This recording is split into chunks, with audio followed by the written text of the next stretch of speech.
And a pleasant good evening to whoever you may be. Tyler Gallo and Ben Bobek here with you for this late evening game here, early evening game here for at Povich Field as Bethesda Big Train take on the Silver Spring-Takoma T-Bolts in a rescheduled, rained-out game here tonight. Once again, Tyler Gallo and Ben Bobek here with you on Big Train TV. First batter, Dylan Oxtier takes a first pitch strike from Ryan Daugherty, and 1-1, we're underway. Daugherty getting the start today. A couple of guys pitched in that Israel game, and Matt Howard, of course, got the start yesterday in the CRCBL All-Star game. So happy we got to bring those to you guys. Daugherty hands it to face, sets, and delivers. The long windup. Oxtier ropes it to third. Nice little hop, short hop play for Sean UL. Fires first in time for out number one. So the Big Train get a quick out here. That's All-Star Kemp Alderman at first base. Very great experience yesterday, of course. Getting to do that at a very beautiful venue in Aberdeen. So here's Stephen Rice wearing number 48 today. He was wearing 43 in the All-Star game yesterday. Maybe his road jersey's 43, and that's why it's confusing, is there's a strike popped in there, and it's 0-1.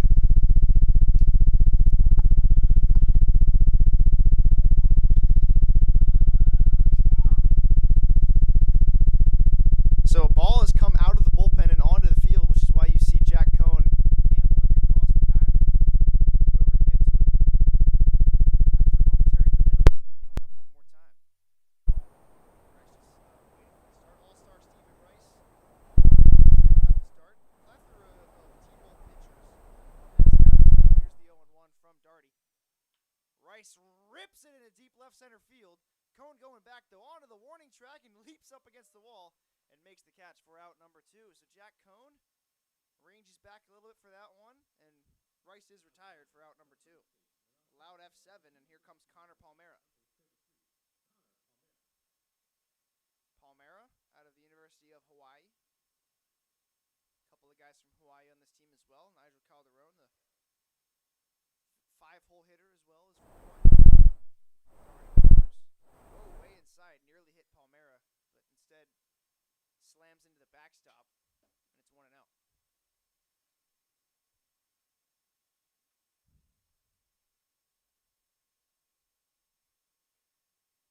Nothing the score as we get underway here at Povich Field. Early start, 6 o'clock. Started right at 6, I believe. If I'm not mistaken. Yep, did. 2-0 here to Connor Palmera. Swiss Army knife of sorts, played all over the diamond. Palmera takes strike outside, it's 2-1.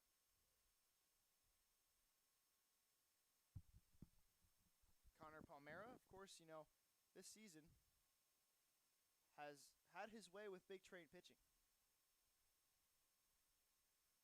Palmera swings and misses strike two, and it's 2-2. So, Palmera, once again, digs in again in the count. 2-2 with 2 outs and nobody on. Big old 33 in the batter's box. Not quite as big as Kemp Alderman. Here's the 2-2. Daugherty delivers high, and the count runs full. Jacob Orr would be next if this inning continues. See who the guys out of the bullpen today are for the Big Train. A couple of them have pitched. I know Metz is available as Palmera hits one off the end of the bat and into center field, way back, going back onto the warning track near it. A step from it is the center field Johnson, and he makes the play for out number 3. So a 1-2-3 opening inning for Ryan Daugherty. We'll see how long he goes. Big Train coming up when we come back on Big Train TV.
pretty good eye and a pretty good hitter's eye at the plate as well, and knows what pitches to hit and when to do so. And that's really what's impressed me about him this season as Jack Cohen struts to the plate. Yeah, Johnson, pretty much your prototypical leadoff hitter. Good on-base percentage guy, a lot of speed, and he's shown the propensity to hit for contact as well as a little bit of pop in that bat throughout the later parts of the season as well. Cohen takes one outside, a little bit on the outside corner for strike one. Last 2 nights against Israel, back to normal competition here today. Another one outside, 4-1. Jack Cohen, an all-star this year. It's really been impressive at the plate this year. Leads the team in sacrifice flies as well. Delgado's 1-1. Out of UMBC, takes it outside, ball 2. Him and Kieran Garner, the UMBC contingent on the pitching staff, of course, Christian Maceda, as well as from UMBC. He's not in the lineup tonight. Cohen playing left field, the 2-1 with a runner on first. That's Johnson. Very early start today.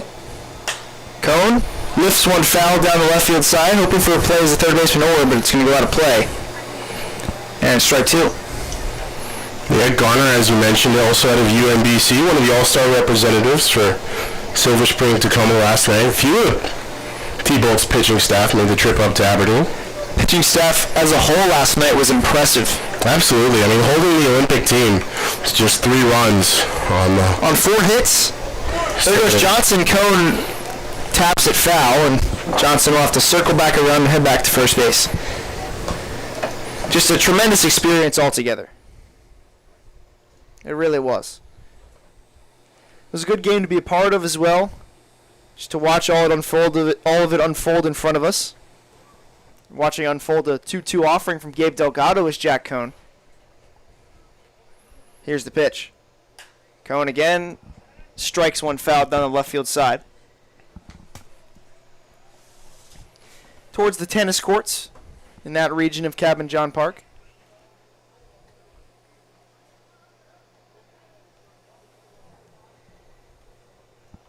Two and two once again. They'll do it one more time. Delgado delivers. There goes Johnson outside. Ball 3. Johnson down to second. Throw down is not in time, and it's a stolen base for Riley Johnson. Yeah, big rainbow on that throw down from Neff, the Silver Spring-Takoma catcher. And just not nearly enough of a bolt there. See if the big train, most of their offense did play yesterday, which is the funny thing about it, but we'll see if they have any lapses today after having a day off. And there's ball 4 to Cohen, so back-to-back walks to lead off the game for Gabe Delgado. Up comes Matt Thomas, the second baseman. Now batting the second baseman. Delgado on the season, 17 innings of work, 13 strikeouts, 13 walks. So the control sometimes has been eluding him. 19 hits allowed, 17 runs, 14 of them earned, a 741 earned run average for Gabe. See if that bugs him here in this one. It certainly has thus far. And there's a bunt, and it's a good one for Thomas. It's going to be a tough play. They'll get the out at first, though, and it works very well. A good sacrifice bunt for Matt Thomas moves the 2 runners over, and it's second and third and 1 out for Grant Knipp. Yeah. Showing some small ball for Matt Thomas. I mean, it's the prototypical small ball opportunity right there, of course. Runners on first and second, nobody out.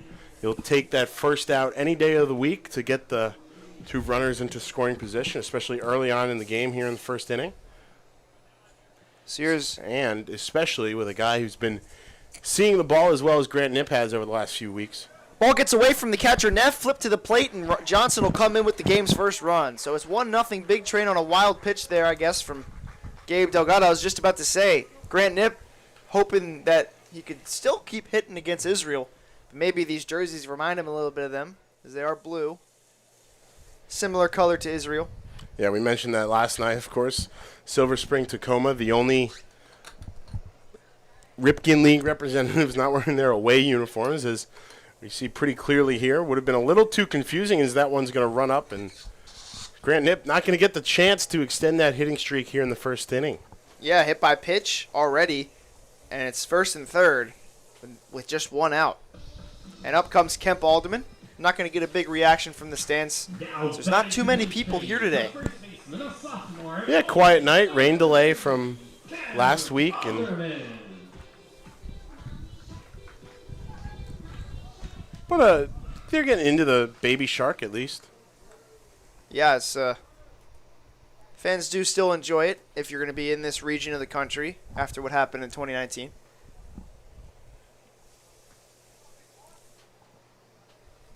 Delgado's first pitch to Alderman. Delivers. Alderman rips it down the right field line. That might fall in front of the right fielder base hit. It does, and it falls down. And that's going to get the runner in. Racing for third is Nip, and he's going to get there. It's an RBI single for Kemp Alderman, and it's 2-0 Bethesda. Not 9. 2-0. So Nip aboard with the hit by pitch, and then Kemp Alderman reaches on the single. Well placed for Kemp.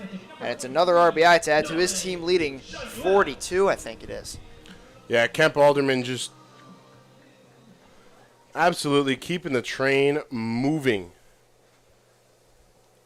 He's just been so good with runners in scoring position. Obviously, a guy who can hit the ball very far, a very long way. But he's also shown the ability to just place balls well in opportunities like that. A couple doubles down the line here and there, and that one just a little blooper straight down the first base line that drops in for an RBI and a base hit for Kemp. So there's ball one there to. And after 2 runs here in the first inning on just 1 hit. Yeah, so they're putting them in the right spots. Here's Nolan Shanuel with a 1-1 count and 1 out. Delgado, they're hitting him early. Not quite hitting. That's whoa. Heads up down the left field side. Getting after him early. Yeah. Chasing these runners in as they try to stake themselves to an early lead in a game that was rescheduled from last week. Pouring rain. Last Saturday. Actually turned into a pretty nice night last Saturday at around game time. But, I mean, when we got here at 4:30 that day, the field was pretty much underwater. It was underwater, but also sunny out and raining. A very weird week of weather throughout the United States, of course. The hazy skies all across the Northeast from the wildfires. We talked about that a little bit last night. Breaking ball bends outside. Delgado trying to avoid flipping a burger right down the middle to Nolan Shanuel. There's outside, 3-2, count runs full.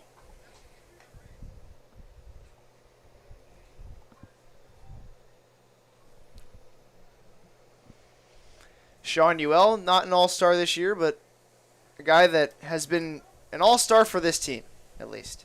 Full count offering, runner goes, and he smokes it down the left field side and foul out of play. Yeah, good looking protect swing there from Nolan. Obviously 3-2 count, just trying to stay in there, give himself maybe something to hit on the next pitch. Maybe a little bit outside that pitch or outside the zone on that pitch. But, you know, again, you want to give yourself the opportunity to hit, especially with a RBI opportunity 90 feet away. Shanuel slugs one up the middle. That's going to fall in for a base hit and score another run. You were playing Gallostradamus last night. I'll take a little bit of credit there. Yes. Got something to hit after fouling off the 3-2 pitch. Ropes it straight back up the middle. Nice, well-worked RBI for Nolan, who's well up past 20 now. So here's Trevor Doyle, the all-star himself as well. Doyle, last night, put on a pretty good show. Last 2 nights, really. Came in as a pinch hitter in the friendship game here Sunday night. Of course, we talked about his connections with Israel baseball out of Cimarron High School. Ground rule double in the all-star game yesterday as well. Crushed that ball. Nearly one hop the fence and over. Keith Torres nearly went yard last night as well. Fooled me. No shame in that. Sometimes it happens. Doyle, though, will look to continue to make that stick here with a 3-0 lead in the first inning. Delgado looks back at Alderman and delivers. Strike pours in there, and it's 0-1. Nothing in 1 count. We've seen Doyle be more selective at the plate as the season's gone along, and hasn't hit a long ball yet, but it's given a couple of balls good charges. Delgado spins around and tries to catch Alderman leaning. No one covering second base, though, so it would have been an ill-advised throw nonetheless.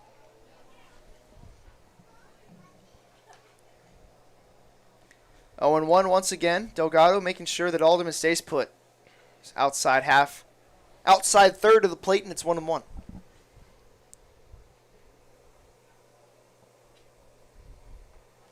Man, that ball was seared by Sean Ewell up the middle, in contradiction to the one that Alderman flared down the right field line. Doyle bounces one to the first base side and foul, and it's 1-2. 3-0 the score after one inning. It's a hot one today. The home plate umpire, Anthony Hemmons, brushes off home plate. Ready for some baseball one more time.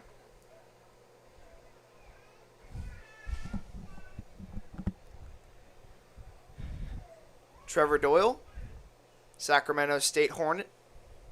That long-reaching stance takes another pitch outside, and it's 2-2. Hit it to a pretty deep part of the ballpark yesterday. Bounced it over the fence and into the Israel locker room area, clubhouse area. Straight into the left center field porch. 2-2 to Doyle. Outside, ball 3, and Delgado just running these pitches away. The Ripken family's retired numbers looking down on that ground roll double from Trevor. Sure they liked what they saw on that one. I know you did. They just got to see a great baseball game. It was all about the experience. I don't think it was about the score. It was about the experience for both sides. Full count offering to Doyle outside, and 3 consecutive pitches in the same exact spot are not going to get you any called strikes, and the bases are loaded for Keith Torres. Another guy who, as we mentioned a few moments ago, put a charge into one the other night, or last night. And now an opportunity to do some more damage. Torres has really made a name for himself as similar to Riley Johnson, as we mentioned before as well. On-base guy, really nice eye at the plate, good patience, really solid approach, but he's delivered a lot of RBI-based knocks, a lot of clutch hits here and there for the Sac State Hornet on the year. Now batting, He's got 16 RBIs and 25 walks. Brock Hunter, not flocked by several kids hoping for an autograph this time, goes out and talks to Delgado on the mound. And Torres, the ball he hit last night, hit off the top of the wall. Nearly would have been his first home run of the season, and what a place to do it in the All-Star game at a minor league field. Yeah, Fouls first pitch off 0-1. What a place, what a time it would have been for Kifa. Keith has hit some balls hard and far this season, but none over the fence. He's a guy that, though, if it kicks away from somebody, probably could turn it into an inside the Parker. Delgado's 0-1 to him. Inside, and he bends out of the way of that one. Count goes to 1-1. We do see some stretching going on in the Silver Spring-Takoma bullpen. Potentially just preliminary. It is Joe Sarich, who pitched last night, 2/3 of an inning, I believe, in the All-Star Game exhibition. Buzzes Torres again inside, and it's 2-1. So we'll see what his availability is like. Maybe he's just getting some bullpen work in, maybe not. We will see how it unfolds here with one out, the bases loaded. The big train with 3 already. Whoa, off the helmet of Keith Torres, and that's 3 consecutive pitches up and in. And that's going to force in a run. Keith Torres not happy about that one, as Brock Hunter's going to come out again, and that might be it for Gabe Delgado. I mean, not quite close with any of those pitches, all of them up at Torres' face. And that's going to be all for Gabe Delgado. He lasts a third of an inning, allows 4 runs to score, couple of hits. And his day is likely done as Joe Sarich trots in from the bullpen. And we'll have that when we come back here on Big Train TV.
Back here on Big Train TV, Ryan Darty for a second inning.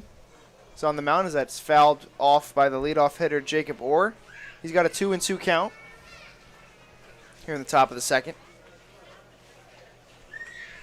Big Train leading 4-0 after the first inning. This could be a very short night for the T-Bolts right out of the All-Star break. Inside third of the plate, but it's inside, and it's 1-1. Or 3-2, excuse me. Full count offering now from Darty as he holds his hands up high. He sets and delivers. Gets a hold of one, but under it towards shallow right. Thomas out, makes the catch, and no, it's taken by the right fielder, Trevor Doyle, and that is out number 1.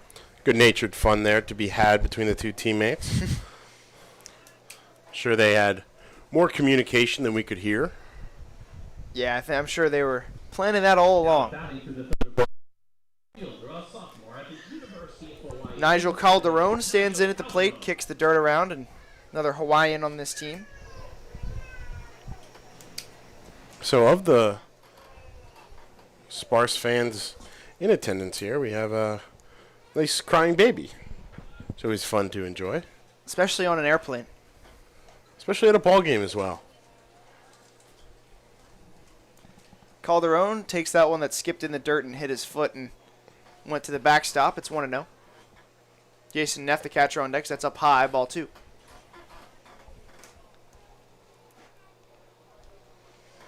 Calderon has made his mark in a couple of games against the Big Train this year.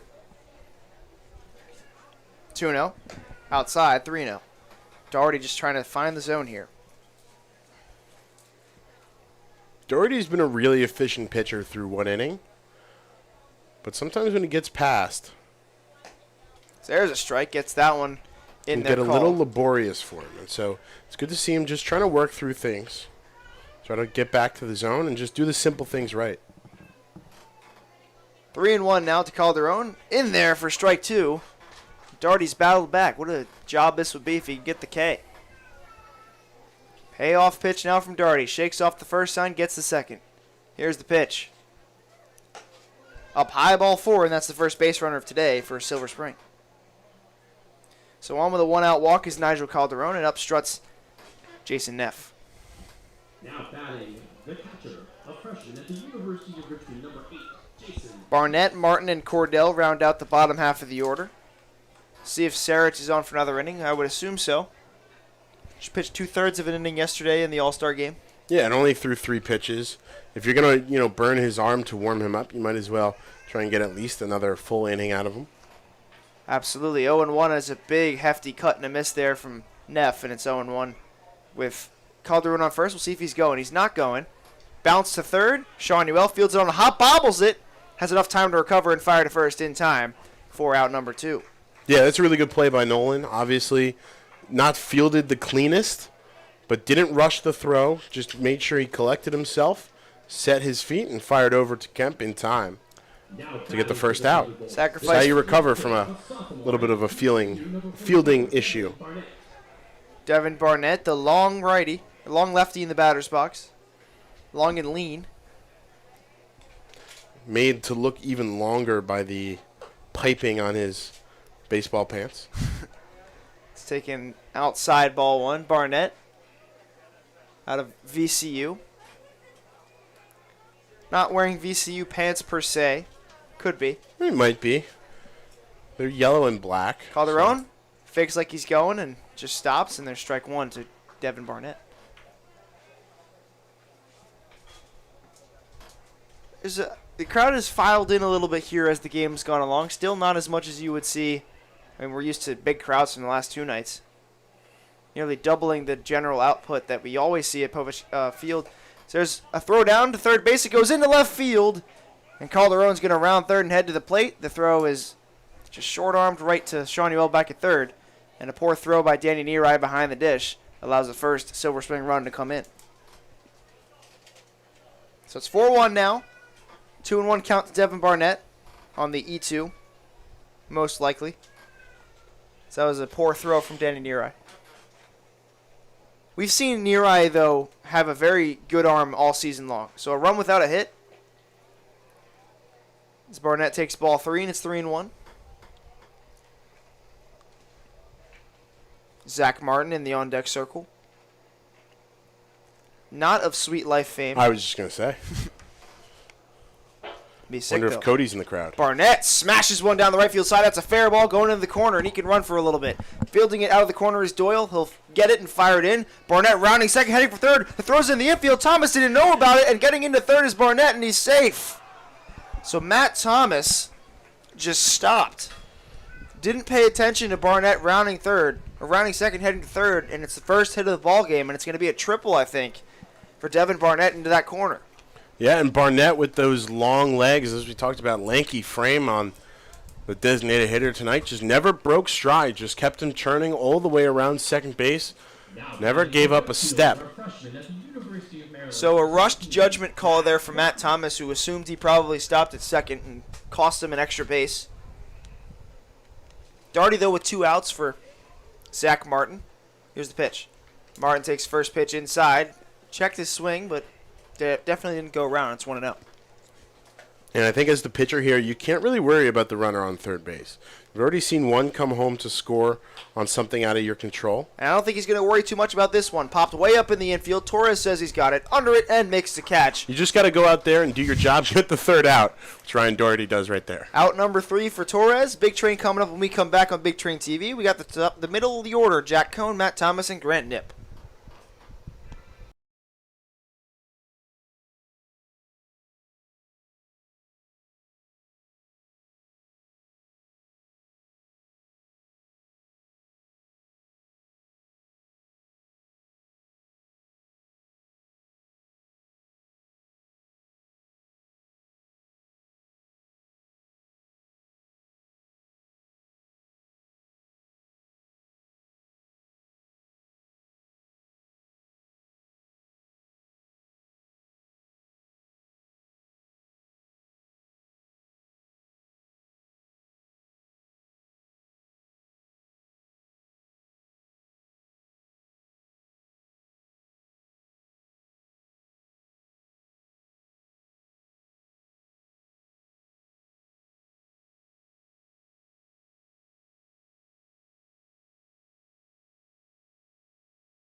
Jack Cohn stands in against Joe Sarich.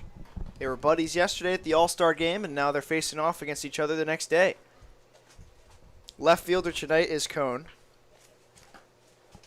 2-0 quickly on him. See Cohn, Thomas, and Knipp due up in this inning. 2 of the 3 reached base last time. Takes another one inside, 3-0. Joe Sarich just missing a little bit here in this at-bat to Jack Cohn. So I don't know how long we'll have shadows in this game. Bit longer than normal games that start at 7. Cohn takes ball 4, and he's aboard on a 4-pitch walk.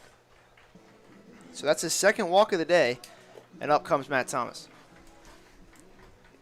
Thomas potentially trying to make up for his, I guess, brain cramp there in the infield, where he just didn't turn and see that Barnett was going to third.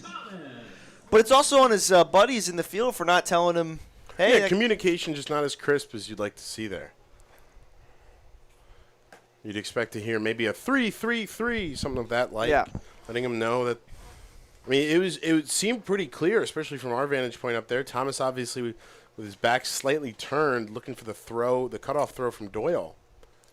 5 straight balls. But watching the runner, Barnett, go around second base, he never even gave any inclination of stopping. He was getting a go sign all the way. Yeah, he didn't ever hesitate around the second base bag. He was going 3 all the way, and it's a well-earned triple on that play. Sarich delivers to Thomas. Thomas wires one down the right field side, but foul, and bounces towards the bullpen.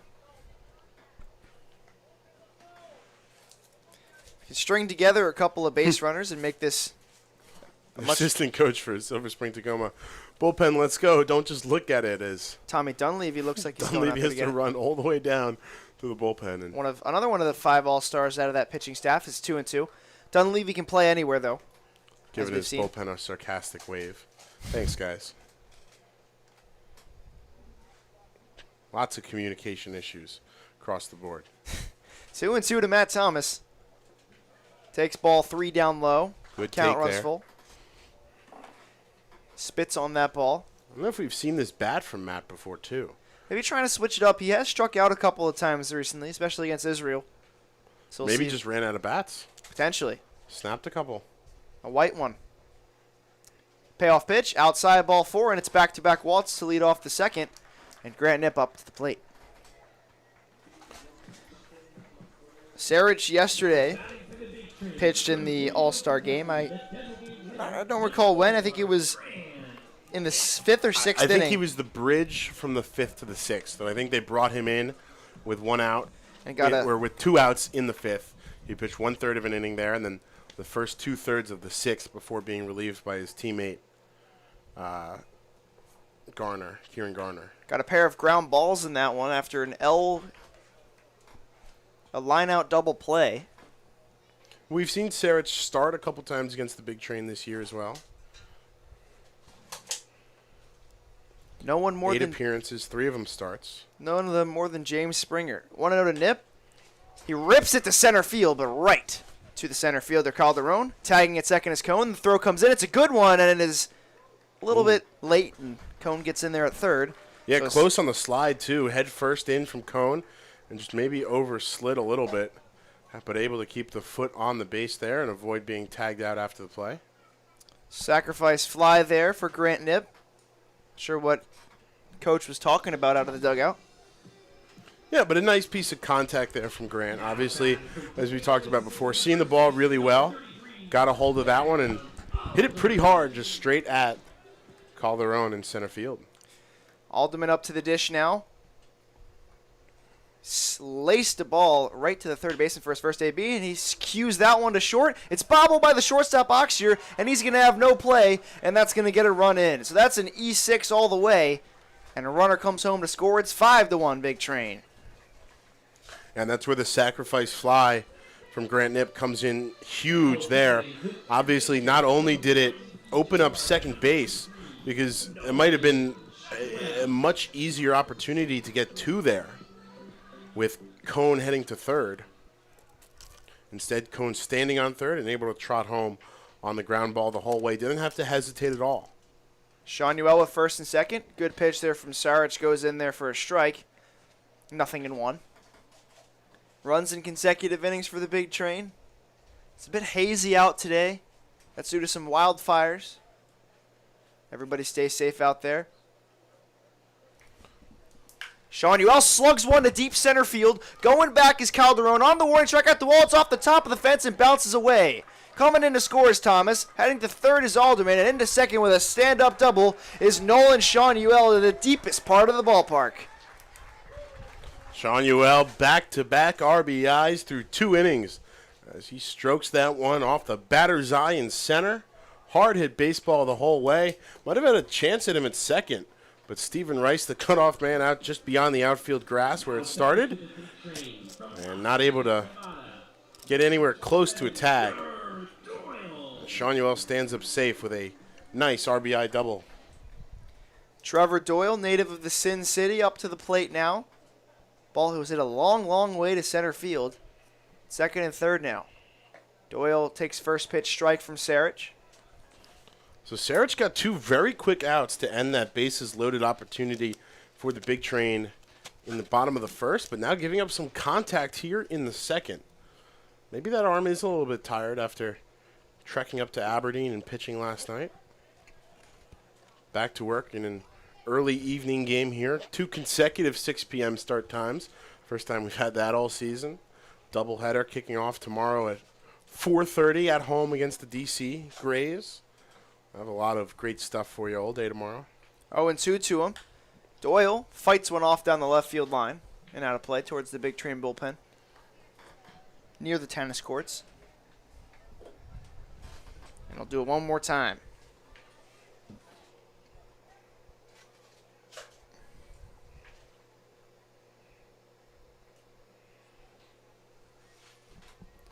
Trevor Doyle, 0-2 to him. Takes it a little bit outside. Good block by the catcher, Neff, and it's 1-2. Active knees there from Neff. Keeps that ball in front.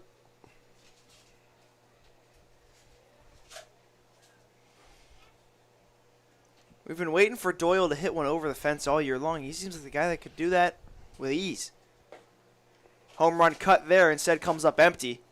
And that is strike three swinging for Trevor Doyle for 2 outs, and up comes Keith Torres, who nearly slugged one yesterday. Now batting to the Big Train from Kapolei, Hawaii, the shortstop number 9, Keith Torres. Torres now has a hot dog named after him at Catalyst Hot Dogs.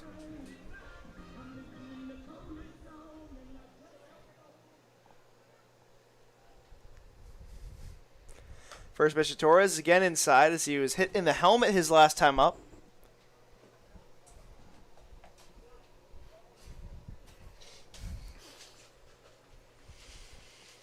Just trying to make contact in a different fashion here. Yeah, that's he got his bell rung. First base open, though. Takes a strike there. Couple of minor leaguers down on the first base side. Couple of little leaguers, actually. Not minor leaguers. Big Train minor leaguers. Big Train minor leaguers, of course. Torres watches that one. 2-1. 6:45 here. Doesn't seem like 6:45, though. This was like far earlier than that with the way the sun is glaring. Yeah, we got a little bit longer to go before that thing drops behind the forest. Usually get the first 4 innings of sun, and then it's in the dark for the rest. It's probably going to be about 6 or 7 tonight. Might be a skylit stretch tonight at Povich. Tomorrow's game will be also all in the sun as well, most likely. The First game. Pove, as it's known to the kids. Pack the Pove for the playoffs, everyone watching. It bounces for 3-2. Count is running full once again. That's another full count today for T-Bolt's pitching. A generally solid pitching staff. A team that hasn't really played up to par this season with other teams, but they have some pretty good arms out of their bullpen. J.D. Ogden, Nate Beal, 2 guys that pitched in the game last night. Torres rips it to short. There's the play for Oxier. Fires first in time for out number 3, but the Big Train tack on 2 more. They lead at 6-1 as we head to the 3rd on Big Train TV. Fans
Cordell facing off against Ryan Daugherty.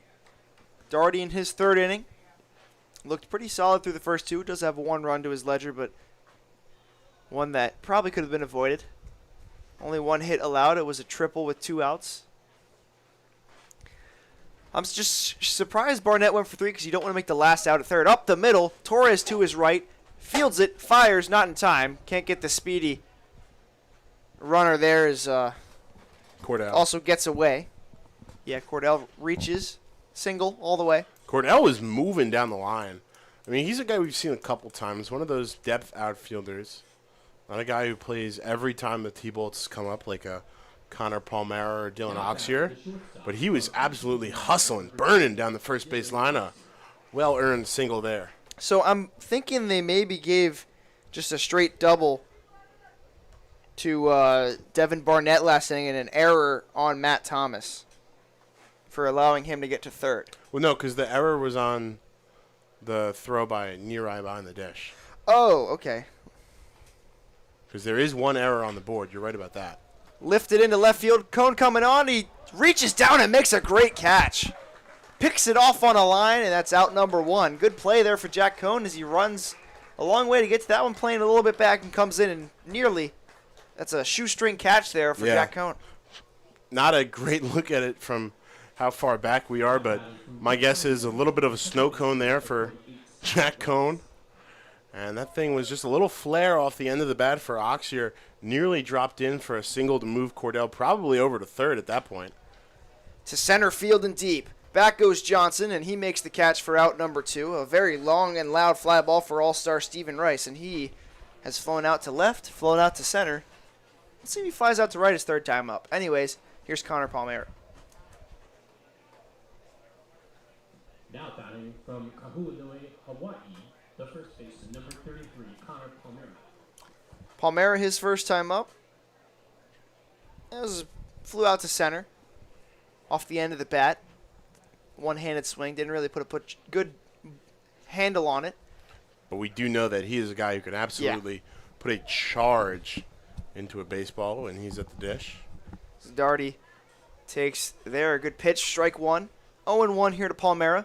278 hitter on the year. 30 hits. 28 RBIs. Hits that one a short and picked off on a line by Keith Torres for out number 3. So, leadoff single, nothing more. Big Train. Still lead at 6-1, but first, get a little something for you guys. Be sure to follow the Big Train on 1 in 10,000 children are born with a brain malformation known as Dandy-Walker syndrome. Dandy-Walker can cause enlargement of the skull, lack of muscle control, and other developmental challenges.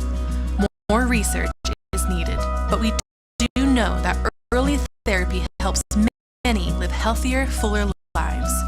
1 in 10,000 may not seem like a lot, unless your child is the one.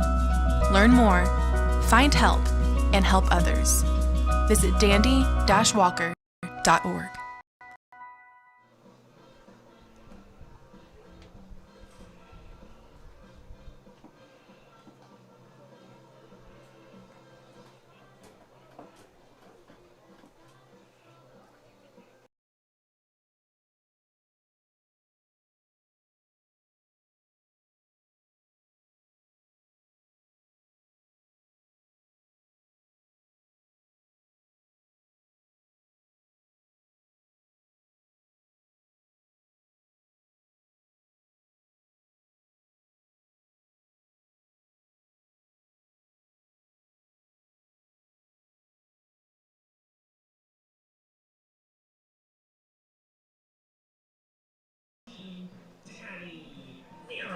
Danny Neri, leadoff hitter in this inning against Joe Sarich, out for inning number 3.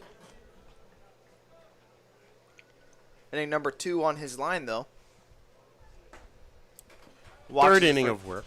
Watches the first pitch strike. Came in the first inning after Gabe Delgado really couldn't get out of a brick wall situation. Neri hits one off the end of the bat towards Ryan Daugherty, trotting out to the bullpen, and it's a foul ball. 0-2. Sources tell me that Neri looking to connect with the baseball here. Connects with it on a protection swing, and not even sure how he made contact with that, but it's still 0-2.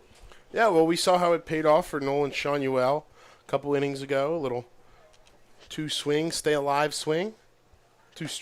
And he did the same exact swing on that one and wasn't as lucky.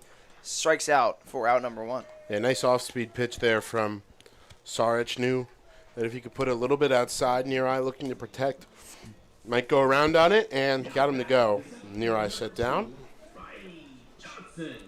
So Riley Johnson batting for the 3rd time in 3 innings today. Even though he batted twice in the first. Watches that first pitch for a strike. 0-1. He's walked and he's grounded into a fielder's choice. Nowhere close to the plate there. 1-1. I'm assuming this will probably be Saric's last inning. We'll see who they go to next as the purple glove wearing Riley Johnson watches strike 2. The count's now 1-2 with 1 out. Nice pitch there on the inside third. 6 runs on 3 hits for the big train as he hits 1 foul. Stays alive in this count. Riley Johnson's been as advertised since he joined this squad. King Riley, they call him. Makes some tremendous efforts in the outfield and at the plate as well. And strike 3 called in there. He is retired for out number 2. Back-to-back strikeouts for Joe Saric, and here comes Jack Cohn, who has walked both times up. First time big train batter goes down looking. Pretty good knowledge of the strike zone so far, but tough call there. Saric really going to that breaking ball a lot, dipping into the well for it. Trying to find that inside spot on Cohn, like he was able to on Johnson. Now back over the plate there with the off speed. 1-1 here to Jack Cohn, who's not had to really take the bat off his shoulders in his 2 ABs as he takes another one low. 2-1. Yeah, first pitch first at bat, or first plate appearance, I guess. 3rd time's a charm there. Drew the walk on the full count pitch. Cohn hits one softly towards third. Going to be a tough play for the third baseman. A firing throw, and he makes it for out number 3. Great play by Jacob Orr for it to be a 1-2-3 inning for Bethesda. Saric gets out of it, and the big train come back to the field when we come back on Big Train TV.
Jacob Orr will dig in against the new pitcher Noah Carbajal, the slim slinger from the Sin City, on the mound as takes ball 1 inside. It's 1-0. Yeah, and Orr made that great play, charging hard in towards the mound from his hot corner position to Short arm a throw a little bit in time to get Cone on a really close play at first. Carball ready to go, and it's 2-1.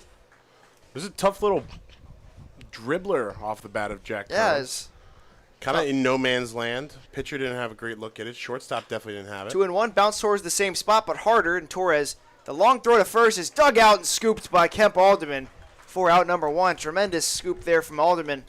Great snag by Kemp. Saved that from being an error on the line of Keith Torres for out number 1. Those are the kind of plays as a first baseman that just get you a nice little fist pump on your way back to the dugout. No better feeling. Yeah, I'm sure coaches will appreciate that. Nigel Calderon. Not as much as your fellow infielders appreciate it. Oh, yeah. The best scooper I've ever seen is taken for a strike 0-1. Not a guy you would think. James Loney was a tremendous fielder of throws at first base.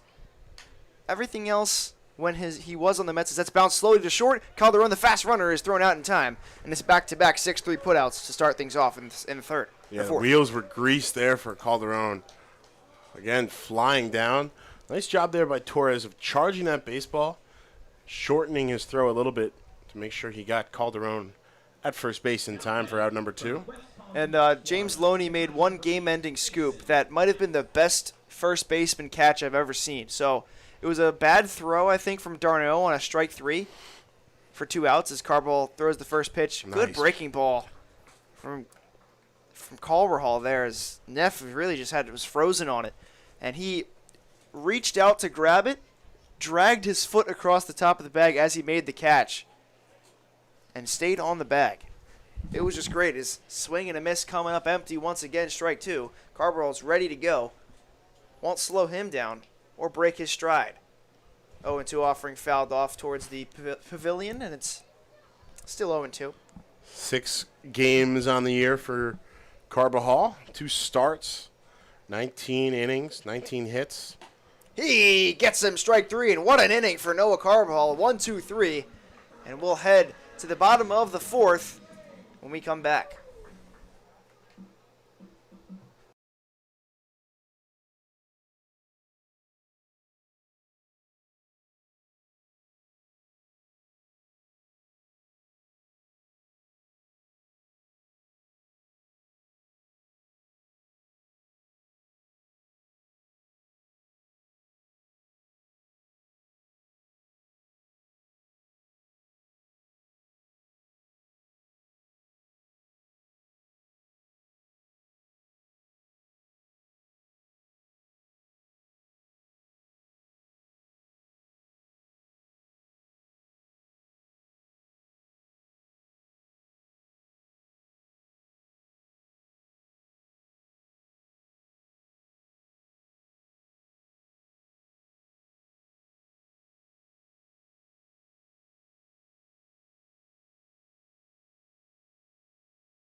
Here's Matt Thomas to lead things off in the Big Train half of the 4th inning.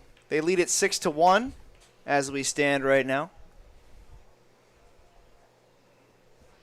But a good start for the Big Train offensively. Fouls one off. Not really a layoff, but also sort of a layoff. Obviously, this game postponed last Saturday after the defeat last Friday night in Gaithersburg. Then you had the friendship game versus Israel Very big emotional event Sunday night in front of a sold-out crowd. Thomas taps one to short, fielded by Oxier, fires first for out number 1. And then most of the team with the night off last night, as 9 Big Train players made the journey up to Aberdeen, part of the All-Star squad. So, just trying to get back into the rhythm here and doing a good job of it so far through, 3.5 innings. So there's Grant Knipp, one of the All-Stars that was there. Well-deserved, of course. And stated his case against Team Israel the 2 nights they played them. Couple of hits, couple of big knocks, and a home run. Looking for another one deep to center field, but right to Calderon and makes the catch for out number 2. Yeah, came up attacking at the first. Now, doing yeoman's work. Yeah, you got to really admire that. Some arms throwing up now in the Silver Spring-Takoma pen, but obviously you don't get the outing you need from your starting pitcher if you're Brock Hunter. Only 1 out recorded. And you just have a guy willing to get right up in the pen, come in, and really do a great job of erasing any remaining trouble once he was in the game. Alderman geared up to fire there and fouls it back instead, 2-1. 2 quick outs after coming in with the bases loaded and 1 out left by Gabe Delgado. Sarich has really kept his team in this one. We saw after the T-Bolts come off the field, Hunter immediately got them into a huddle right in front of the dugout. Breaks his bat and grounds it towards the hole. That might get through. No one covering first base, but the throw is offline, and Kemp runs into first baseman Connor Palmera, and that's not someone I want to run into. That looked like it hurt right into the head. Kemp collided with him. That's like Pete Alonso colliding with Josh Reddick at first base. That's a lot of mass there. Ouch. Scary situation. They're keeping his head held high here, as they don't want any of his weight to be thrown off. As everybody crowding around Connor Palmera now, and a scary scene here at Povich Field. As we head to break here, and we'll be back in just a second. 1 in 10,000 children are born with a brain malformation known as Dandy-Walker syndrome. Dandy-Walker can cause enlargement of the skull, lack of muscle control, and other developmental challenges.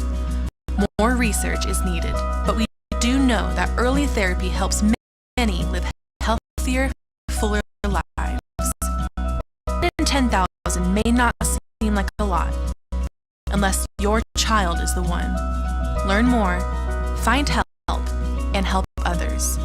Visit dandy-walker.org.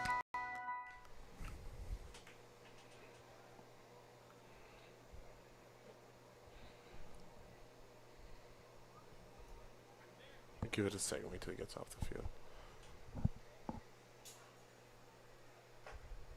Number 12. Darren Miller, I believe. Yes.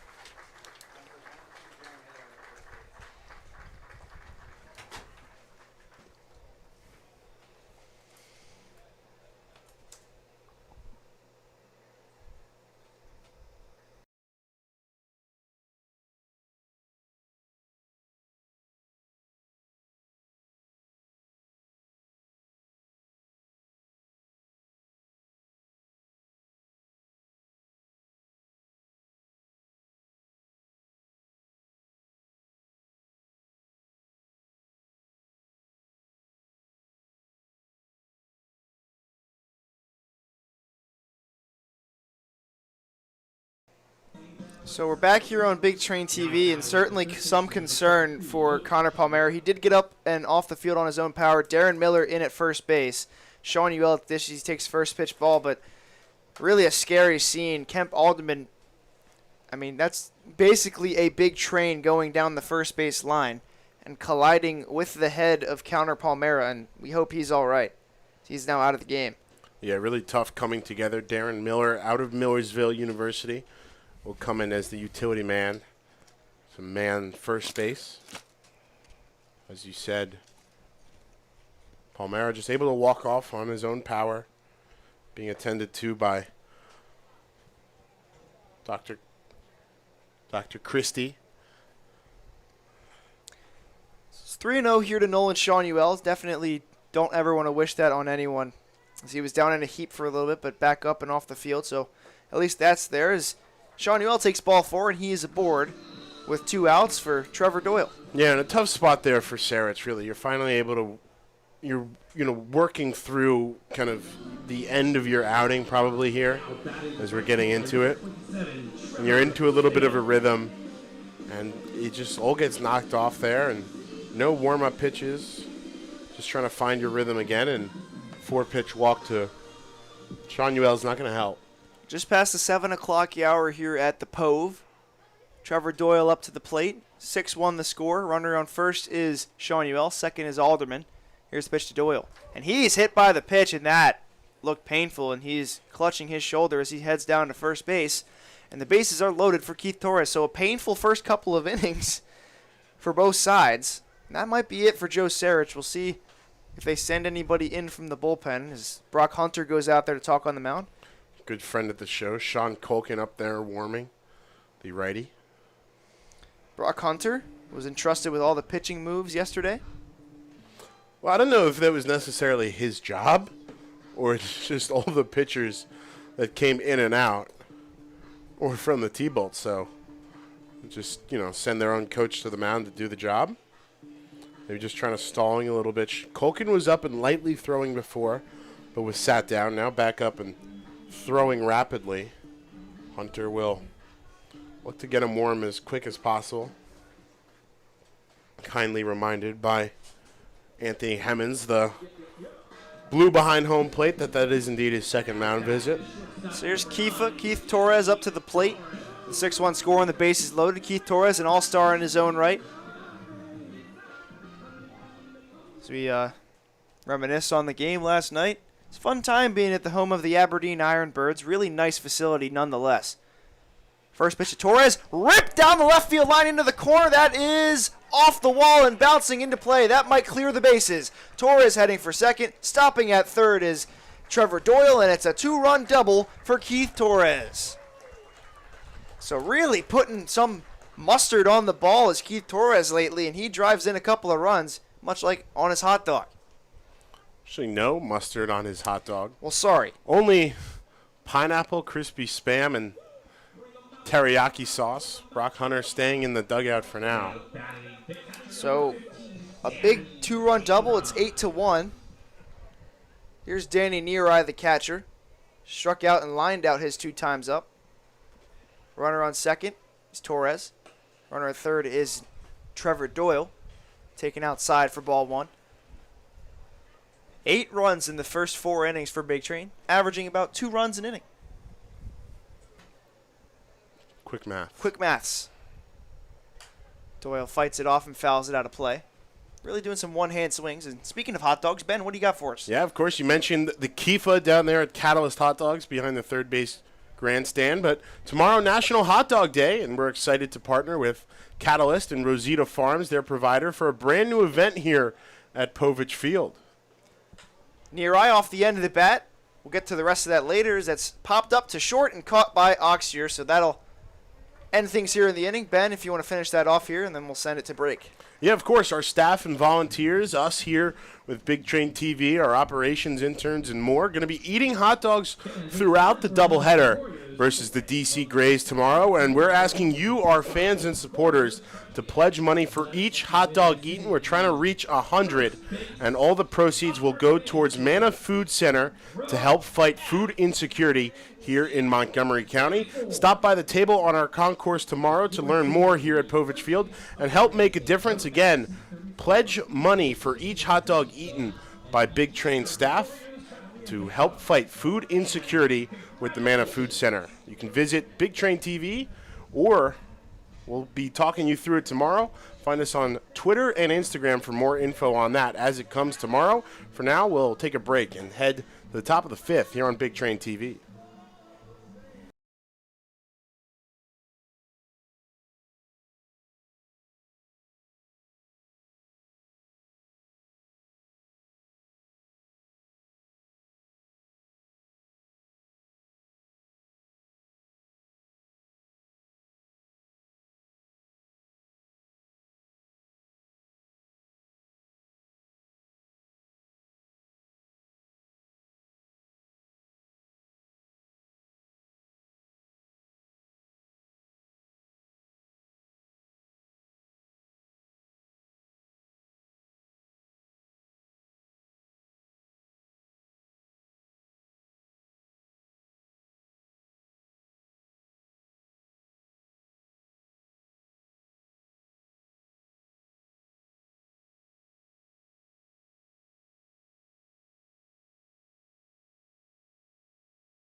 Once again, Tyler Gallo and Ben Bobek here with you on Big Train TV as Devin Barnett swings and misses at the first pitch from Noah Carbajal here in the 5th. Big Train lead at 8-1, leading big. Only 2 hits apiece, and Barnett has one of them on the triple that he had outside. Likely a straight triple for Devin Barnett. We'll have to get confirmation on that. Could have been a double and a base taken. The ball was in the infield by the time he was rounding second. 2-1 here to Barnett, the long lefty in the batter's box. Carbajal really just confident walk off the mound after he got that 1-2-3 inning, and looking to do the same here, but it's 3-1. Yeah, just settled in really nicely coming out of the bullpen for that 4th inning.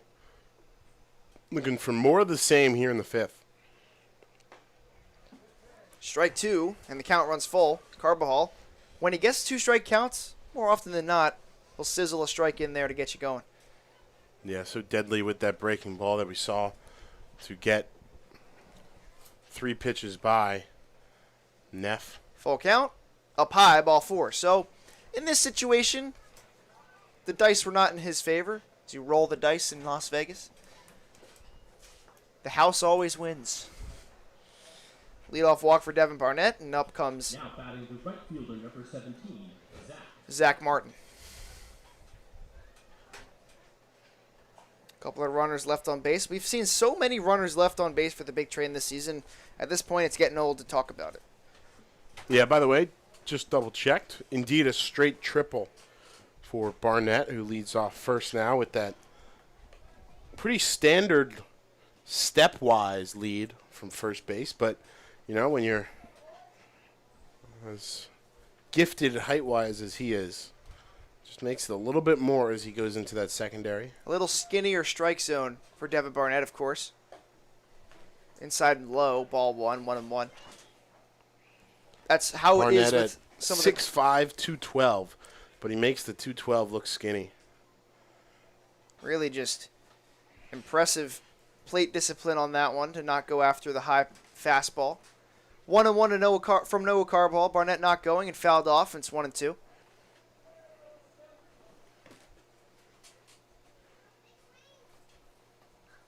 Martin, 153 on the year, just 2 RBIs. Been a tough year for Martin. There's no question about that. 1-2 here from Carbajal.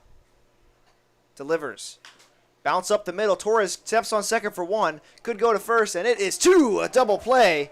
Beautifully turned. 6-3 to get 2 out. And a pair are gone here in the 5th. Yep. Nice footwork there from Torres. Little tap step on second as he worked over after fielding that ball cleanly. There's 2 gone. Erasing the leadoff walk. I would love to see an outfielder get an unassisted put out.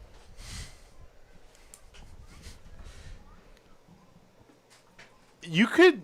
It could happen if you run the ball in on a play where it's being disputed. Like a line out where the runners go maybe. And So here's what I would say. Runner on first, 1 out. Shallow pop fly into center field. Center fielder's racing in to try to get it. It drops in front of him. But There's the a runner off strike. first is, holding at first, trying to make sure he doesn't get caught out. Center fielder is able to scoop it up and just tag second. potential chance for that is that's grounded again. And Torres, he slips. Gets up and still has time to fire out the runner at first base for out number 3. Keith Torres doing it all tonight. Keith Torres is on something else. That's his 3rd put out of the game. And we'll be back. 4th, actually. And we'll be back here on En La Tele en Tren Grande. Hot dogging Keith Torres.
Riley Johnson up to the plate now against new pitcher, friend of the show, Sean Culkin. Watches the pitch inside ball one. Culkin sat next to us for 7 innings or so in Silver Spring a couple of weeks ago and was We're claiming friendship from there on out.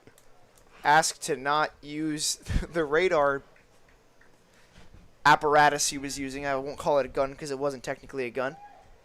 Just a little 101. handheld jaw. Top spin down the first base side. Foul. Johnson tonight, 1 for 2, or 0 for 2 with a walk. He's come in to score as well.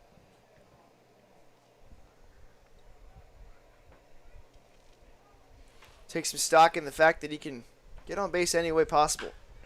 There's a chance for that. Is a nice diving knockdown by the first baseman. Johnson's going to be tough to beat it out, and he is out at first base. Good play there by the first baseman, Darren Miller, into the game. When you're in, it'll find you. Yeah, nice job by Miller to just stay with it. Like we said, I believe it was with Sean Uel before.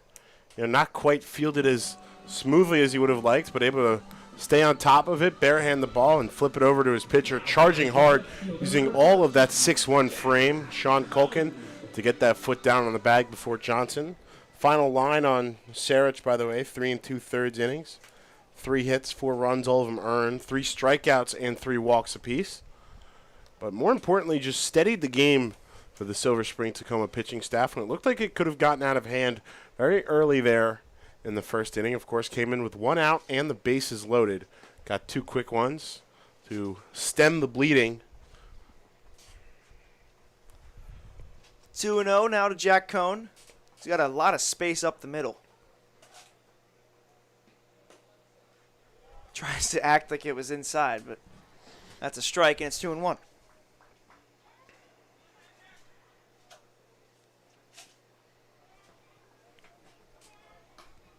Taken outside again, 3-1. Cohn in a space where if Culkin gets one in the zone, maybe he puts another charge into one and gets his second homer of the year.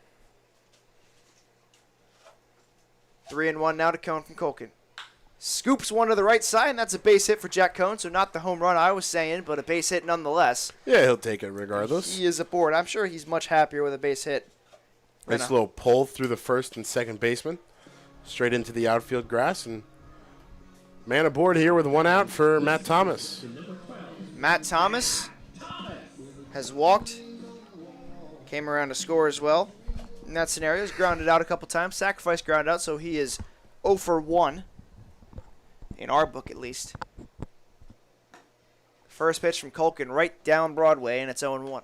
On the season for Culkin, 9 appearances, all in relief, 14 innings, 18 hits, 13 runs, 12 of them earned, 20 strikeouts to 5 walks, 7.71 ERA. Hits one towards the vacated hole, but a nice play to flag it down by the shortstop Oxer. He's going to have no chance to get Thomas at first base. Got over to it. It's going to be an error on the shortstop. Pick that thing up, put it in the pocket. Oxer with all he could do there. Kind of closed the glove a little too early. It's an E6, and to second goes Jack Cohn. A 1-1 record, by the way, for Culkin with 1 save. I feel like it's much harder to get a save in this league than any other one, with how big the scores are sometimes. Nip watches the first pitch in there for a strike. Yeah, caught the outside corner, I guess. I think it's just this level in general. Yeah. Got to take some solace in every save. 0-1 Nip watches it again. Doesn't go around on his little quarter swing, and 1-1. Yeah, each pitching staff, Big Train and T-Bolt, with 5 saves respectively. Big Train a couple more easier earned save than others. Nip watches again. Waiting for that pitch that he can drive. Dearly departed Jesse Barron leads the Big Train with 2. He's not dead. Ryan Metz, Jack Cohn, and Cooper Rons each with 1 apiece. He's just gone. He's not dead. 1 and 2. Nip hits one way up there, shedding the mask and hoping for a play, but no play for Neff. So it goes way out. And Nip has new life. And get this, for Silver Spring-Takoma, besides Culkin, only 1 other pitcher has a save for Silver Spring-Takoma. Kieran Garner with 4. That might lead the league. There's a chance that that happens. Ball taken outside, 2-2. T-Bolt's coming into tonight. 13 and 19. Couple more games after this one to be made up. Nip fouls it back towards us, and still 2-2. Staying alive here.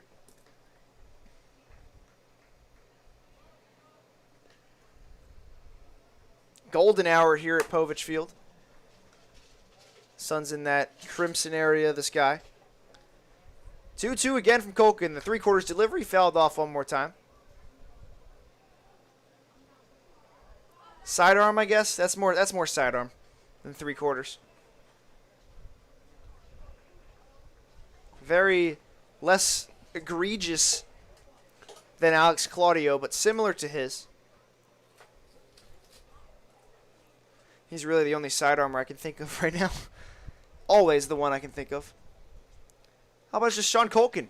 Bounce off the chalk, good fielding stop, and taken to the bag for one. Fire to first in time.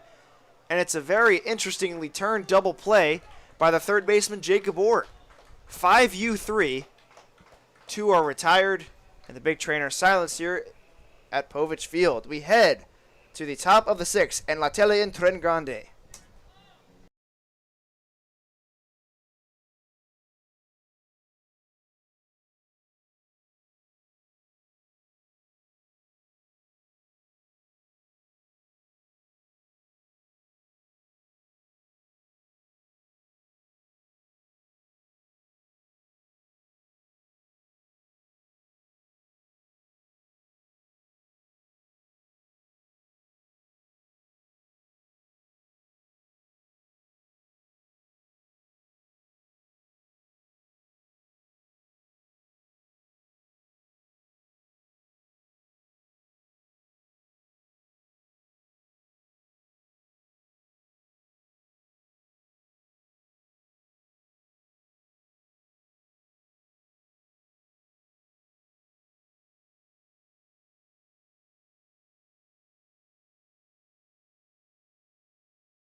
Killer C's are coming into the game tonight. Carbajal and Catlett. Not in the C hive, but it's the beehive or the bullpen, and they're getting the... Can't forget about the great starting outing by Ryan Cordy. Well, that's a D. So they're really going through their alphabet. No Jesse Barron available. Apparently dead, according to Ben. Tapped, bounced to second. Here's Thomas to first in time for out number 1. Quick out for Catlett after he was greeted very rudely. Merely knocked off all of his laundry against Israel. Catlett on the air, 6 appearances, 7 innings, 7 hits, just 2 runs. Both of them earned 9 strikeouts to 3 walks, 1 to 3. Walk to strikeout ratio for Big Ev, 257 earned run average on the season. Catlett settling in nicely after Tough year at Georgetown. So here's Stephen Rice, takes first pitch strike, and lost all his laundry is not a false statement. I think the first batter he faced hit it right through his legs, and he lost his glove. Just megged. Lost his hat, too. At Through one the point, I wickets, think. and he lost his hat later in the outing. Mets lost his hat, too, later in the game. It was a clothesline out there on the field, apparently. Normally, we say Lost be and found. careful of bats and balls. Apparently, it was be careful of Hats and flying bats. headwear. Grounded towards the hole. Torres flags it down. The long throw to first is not in time. Good throw, though, to nearly get him out. Yeah, So good it's play an to just make that even close. Yeah, infield single by Rice. That shows how good of a fielder Keith Torres is. And there's still one down for Darren Miller.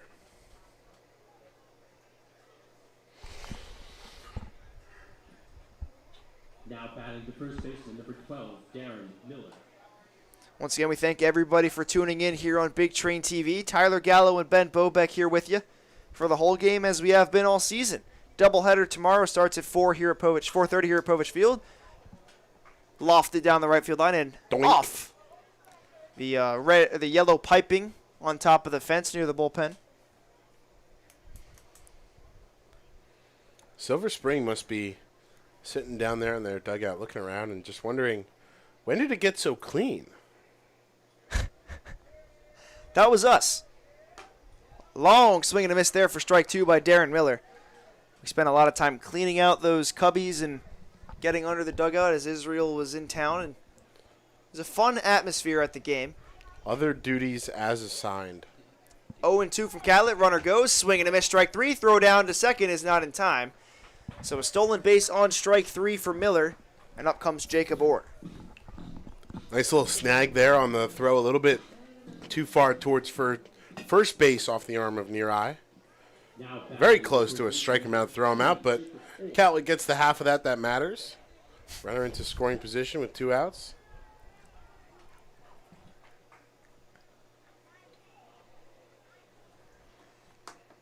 Jacob Orr, the hands held high in his stance, fouls it right back at us. Aaron Adams just lost his lunch on that one. I don't think he had lunch. He lost his penne Alfredo that he didn't eat from Gregorio's Trattoria. Catlett, the lefty, the long lefty, not the Long Island lefty though. Pitch to Orr, roped to center field, but there is Riley Johnson for out number 3. So Catlett allows that single, but nothing else. Big Train still lead 8-1 as they head to their half of the 6th here on Big Train TV.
Kemp Matt up to the plate for the first, his I guess it's his fourth at bat of the game, and he fouls it back. Kemp Alderman up to the dish.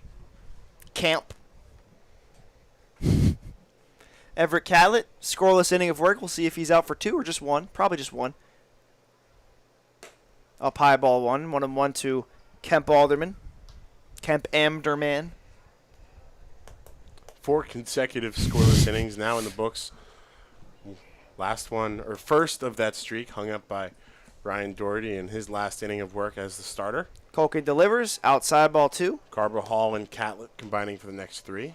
Good effort so far by the Big Train pitching staff. Just looking to cruise right along. Their offense has given them plenty of support so far with this 8-1 lead.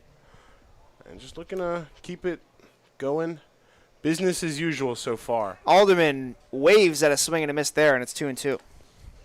Yeah, looking to send that one over the light tower out there in left field. Seen him do it a couple times.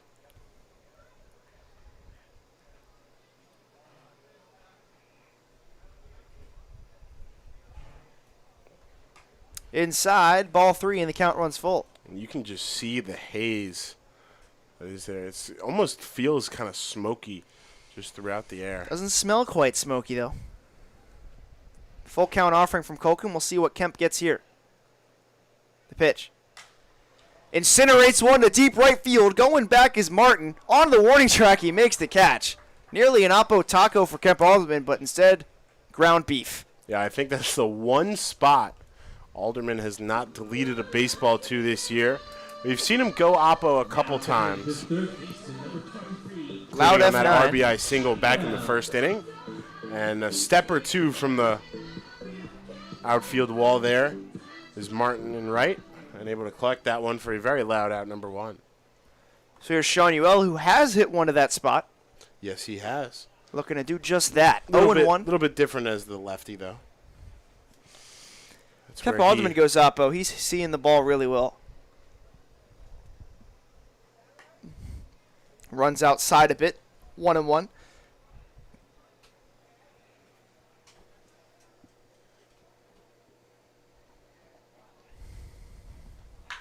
And he hits one high and deep to right field. Way back there, and that ball is foul.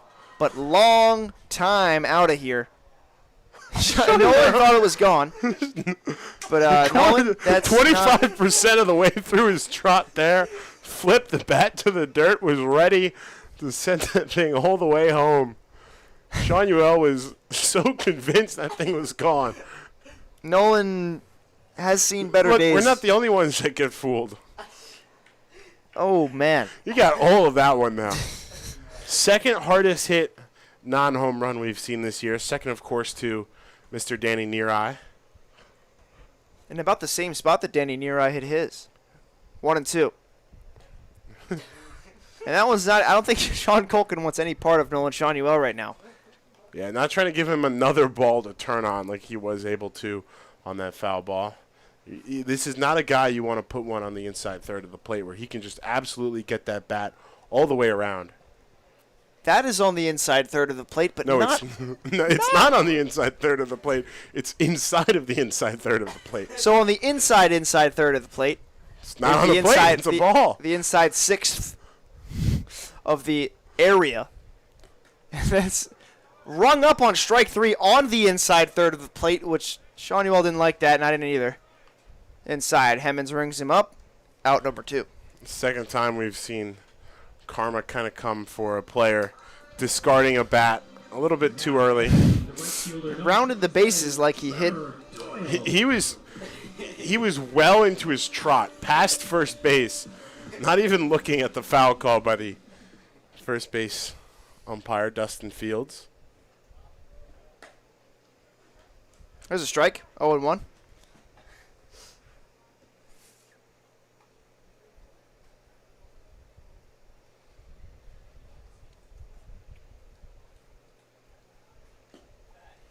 Big swing and miss from Doyle, and it's 0-2.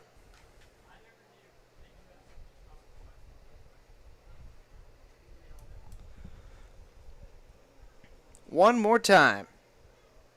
Here's the 0-2 offering to Trevor Doyle. Hits one to the opposite way into the gap, might split it, and it falls in for a base hit. So Trevor Doyle is aboard with 2 outs, and up comes Keith Torres, who can continue a solid line at the plate tonight. He's got 3 ribeye steaks, looking to grill some more. One performance of the game so far in the season for Keith Torres last week down at Alexandria. And looking well on his way to potentially another one here. He's been really efficient here in this 8-hole. That big 2 RBI double back in the 4th. Torres takes first pitch, ball up high, 1-0. And that game for him in Alexandria was just unreal. One of the best games we've seen by any big train hitter. Yeah. Had another big RBI double in that one as well. Was not retired in any of his 6 plate appearances. One of the best performances just overall we've seen. And, of course, doing his traditional yeoman's work out there at shortstop. Inside again, it's 3-0. We'll see if Doyle moves on 3-0. I don't see why he would, but sometimes with 3-ball counts, guys like to go, especially if it's not close. Sean Culkin trying to be like McCauley and get out of this one alone. But it's outside, ball 4. Or You're not just going to say ball survive. 3-1. Like McCauley and survive the situation where he doesn't want anyone to come home alone. 3-1. Swing and a miss. Keith Torres tried to slam that ball and instead a full count. Yeah, that Alexandria game back on July the 14th. 2 RBIs on the double. 4 RBIs on the night for Keith. 2 walks as well. 4 hits, 4 runs scored. And there's ball 4, and Doyle did go. So Torres is 3-2, not on the 3-0. The walk of life to first base, and here's Danny Nerai, who's 0 for 3. Looking to change that with 1 swing. Great little walk-up tune here for Danny. I think I was going to say, before we got rolling on Torres' performance, Doyle, that little hit he had, a hard hit flare to left center field that started out pretty much straight at Calderon and just ended up straight in the gap. Nerai fouls it off. He's dropping it right between them. A little late. Cordell over in left. On a couple of his pitches today as he's fouled off several. But with 2 outs and 2 runners on, looking to maybe put one in play here. Riley Johnson will be next if the inning continues. 0-1. Uri takes a strike. 0-2. Yeah, nice location there from Culkin, right on the outside edge.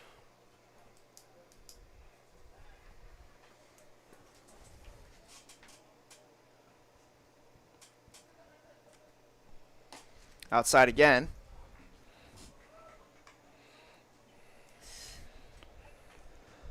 One and 2 here as the sun is bright orange.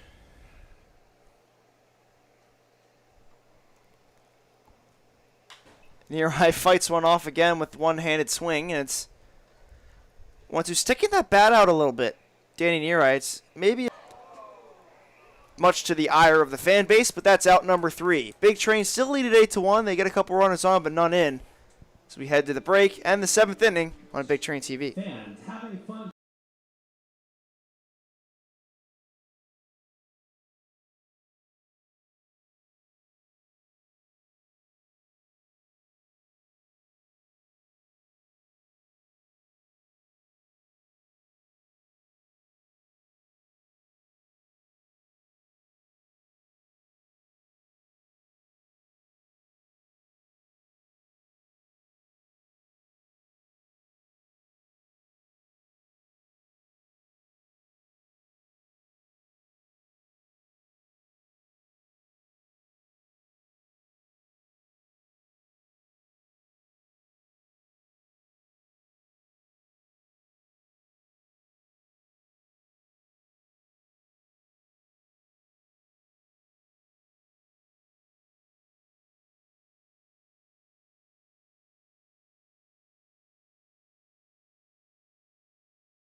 Everett Catlett getting his second inning of work in against Nigel Calderon. Lead things off, squares to bunt and pulls it back. Ball one.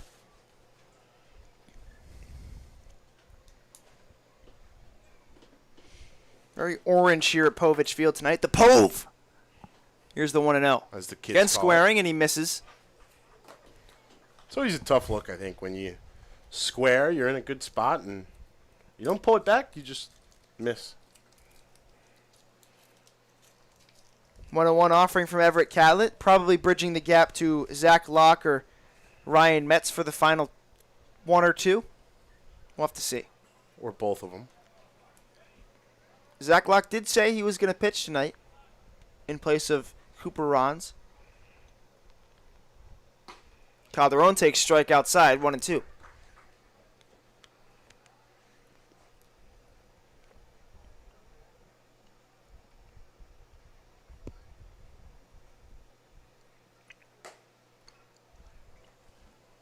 Misses a little bit, 2-2. Calderon tonight has reached base on a walk and grounded out. 2-2 from Catlett. Swing and a miss, strike three. Catlett mows him down for out number one. And here's Jason Neff. Right back to work, Catlett. We talked about the rhythm Carbajal was able to find in his first inning, and then able to obviously carry it over smoothly, and Catlett now doing the same thing. Just in control out there through an inning and a third of work.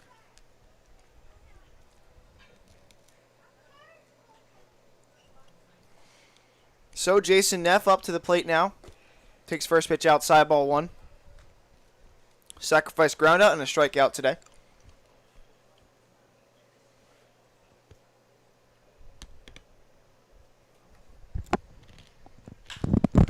Lifts one into shallow center. Johnson's not going to get that. He's got to play it on a hop. And that is a single for Jason Neff. He's aboard with one out. Really hit too hard for and low for Johnson to even have a play on that ball. And here comes Devin Barnett. Now batting number 44. Yeah, Johnson took the first step in, had a semblance of a play, but would have been a sensational diving web gem. Instead, playing it safely, able to field it on the bounce and avoid anything careening past him. Catlett spins something in there for a strike. Good pitch from him.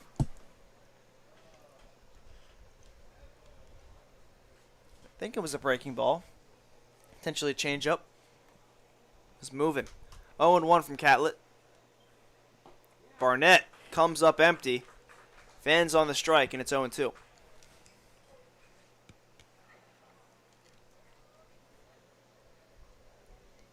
The 0-2 count here to Devin Barnett.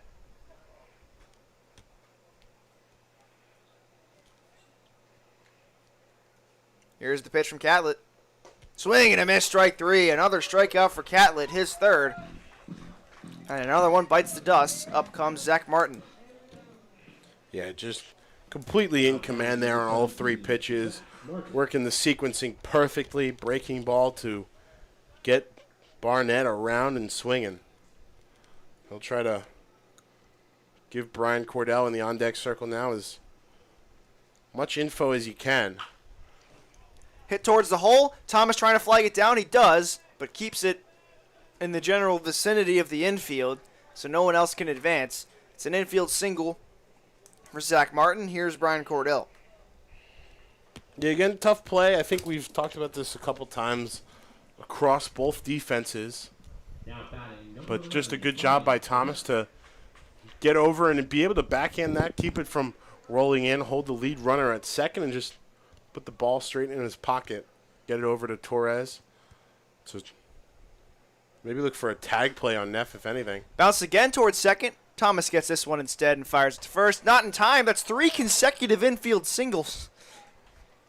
Three infield singles in this inning. And the lineup turns over for Dylan Oxshire with the bases loaded. Yeah, and all just real. I mean, Neff's hit to shallow center field, kind of Not an infield hard single. hit, but My bad. Now batting number kind of hard hit, but not exactly, screaming contact off the bat. Just a couple of softly hit balls right to second base, and Thomas in no man's land against the speedy Cordell, who's now legged out two infield singles. Just a little one-hopper into the glove of Thomas and can't get it quick enough. Long swing and a miss there from Dylan Oxier. First strike on him. Oxier has struggled a little bit today. 0 for 3, 2 groundouts, and a fly out to left in the third. Not finding the holes he's looking for. Seems like Darius Foster is now in left field, and Cone is out of the game. Or in center. We'll have to see. Back pick on the runner at first base. Good idea. It's a little high. Yeah, just a little bit. So that still seems to be Riley Johnson in center. We'll see who's in right in just a second. And I think that's still Trevor, so. Yes, sir, it is. So Foster into the game in left as a defensive replacement. Catlett delivers, swing and a miss, strike 3, and 3 strikeouts in the inning. A couple of singles sprinkled in there, but Catlett is through 2 scoreless. Big Train still lead it big as we come back here on Big Train TV for the bottom of the 7th, and it's time to stretch at Povich Field.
Here's Riley Johnson at the plate now for the 5th time today. Hasn't reached on a hit, but does have a walk to his credit and did come around to score on that. Johnson's had a few hits fall in front of him today. Looking to change that here against Sean Culkin, who's through a couple scoreless innings. And that's up the middle, and hoping to flag it down is a sliding Stephen Rice, but there's that base hit from Riley Johnson. So Yeah, well deserved there, of course. Just hard hit straight back up the middle. Aboard now with nobody out, and for Darius Foster, who came in as a defensive replacement last inning.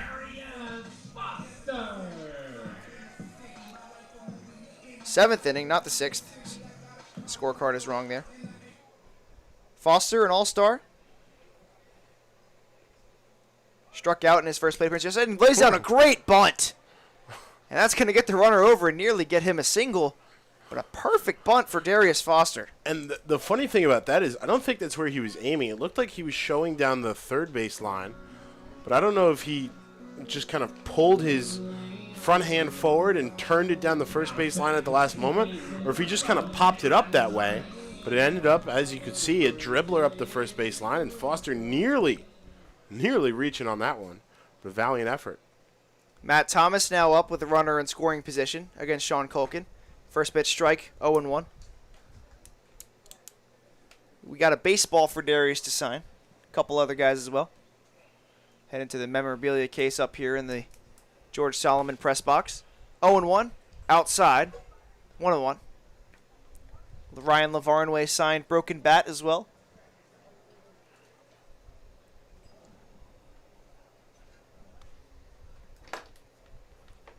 1-1 here to Matt Thomas. Hits one high and deep to center field. Going back is the center fielder Calderon on the warning track. It's going to one-hop the scoreboard, and he's going to cut it off. Coming in to score is Riley Johnson, and settling in on second base. Power drive. RBI double for Matt Thomas. Yeah, just caught that thing clean. Straight to the scoreboard in left center field. Thomas, a little bit of power there. Brings home the runner. Make it 9-1 big train here in the bottom of the 7th. Grant Knipp, the designated hitter, stands in now. Played as the extra hitter, I believe, yesterday in yesterday's All-Star game. Another guy we got to get to sign. You would be correct in that.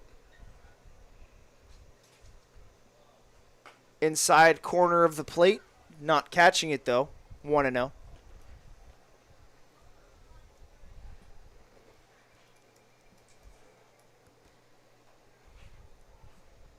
This season, Grant Knipp, couple of home runs. That doesn't have the distance, so it'll stay in the infield. It's definitely got the height, though. Way up there. Who's going to take it? Oxer or and it falls! And it's going to be called out. I think the batter is out on the infield fly rule. So, Knipp is retired. No, he's safe. Or is he safe? Error. E6 again. Third error of the game. Yeah, I guess because there's no force. Because Thomas was the lone runner on at second. There's no force in it, so I don't think it's an infield fly with one out. So it falls in the infield. Oxier lost that ball in the haze. And here's Kent Baldwin with 2 runners on in a position to do some damage. Outside, corner of the plate, 0-1.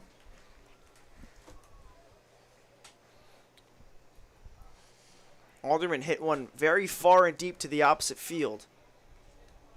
Did not go over the fence, just to the warning track. 0-1. Fouled back, 0-2. It's a really tough error. Might hurt his chances at a gold glove. We'll have to see what the reasoning is for our official scorer, who always has a reason, which I love. You know, it's one thing if you just do it and don't know. But if you always have a reason, you're doing your job right. And rung up on strike 3 is Kemp Alderman to retire the side. Or no, second out, excuse me. And up comes Nolan Shanuel. Three pitch strikeout for Colkin. Still 9-1 though.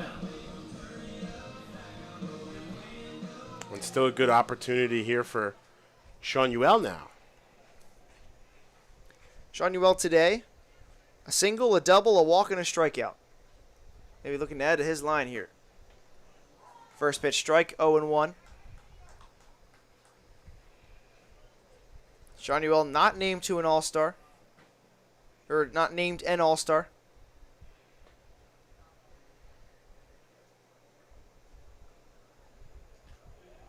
Gets away, and down to third and down to second are the runners. Thomas thinking about coming home, but stops.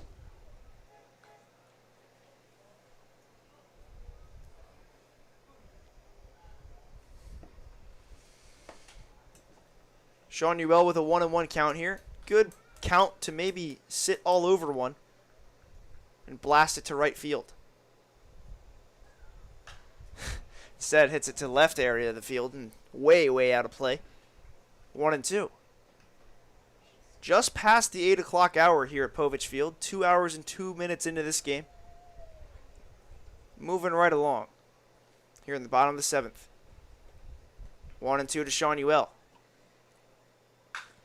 Smokes it into right field. That's going to fall in front of the right fielder, Martin, for a base hit. In to score is Thomas. Knipp charging for the plate. The throw is not in time, and Knipp is safe, and it's a 2-run single.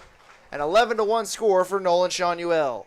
How about Grant Knipp there, showing off the wheels. Close play, no slide necessary for Knipp as he motored home. And we'll get a pinch hitter here in Brady Gump. Brady Gump up to the plate, the familiar song, and 11-1 the score. So far, 4 ribeye steaks tonight for Nolan Shanuel. He's consuming them. Absolutely. Heck of a night at the plate for him. Couple singles, double, walk, a few runs scored as well. Gump takes first pitch strike. Another all-star, Brady. Very deserving, very quiet hitter on this team that has had one heck of a season. Some timely base knocks. And one heroic blast. But a 4 RBI night for Nolan Shanuel, up to 23 on the season now. His number, Michael Jordan. Yeah. 0-2 here to Gump. Greatness personified. We'll see who the new pitcher is next inning. I believe Everett Catlett's night is done. He is sitting in the dugout, though. Ooh. Inside, and it hits Gump, and he's aboard with 2 outs for Keith Torres. Each Silver Spring-Takoma pitcher now with a hit by pitch each. Some a little bit louder than the others. Much like this man, his first time up to the plate. Took one off the dome. Now batting the shortstop number 9, Keith Torres.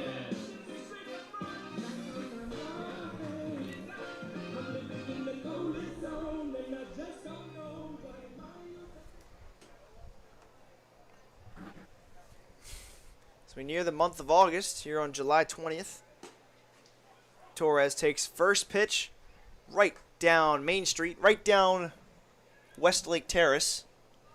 0-1. Democracy Boulevard. Democracy Boulevard, Old Georgetown Road. Or even just go I-270. Westlake Drive. Strike inside, 1-1. I was talking about the street that Povich Field is on, Ben. Yeah, I know. I'm saying it's not exactly Main Street. None of the batters on the big train are on the interstate, though, in terms of their batting average. Unless you're talking about 395 as that comes inside. And did it hit Torres or miss him? He just Lurched forward a little bit. 2 runs away from the witching run. 1 slam. snuck up on us here in the 7th. 1 big fly could make that a reality. Strike taken. Or 2-2. another 2 RBI double off the True. bat of Keith Torres. He's got one of those already tonight. A couple on the season, as we mentioned before. I think the funny thing is Torres really just wants a dinger. 11-1, 10 hits, both runners go. Torres swings and misses for strike 3, and the big train are retired after coming in with 3 runs in this inning. And they lead it 11-1 as we head to the top of the 8th on Big Train TV. In local Major League Baseball, it's the Nationals.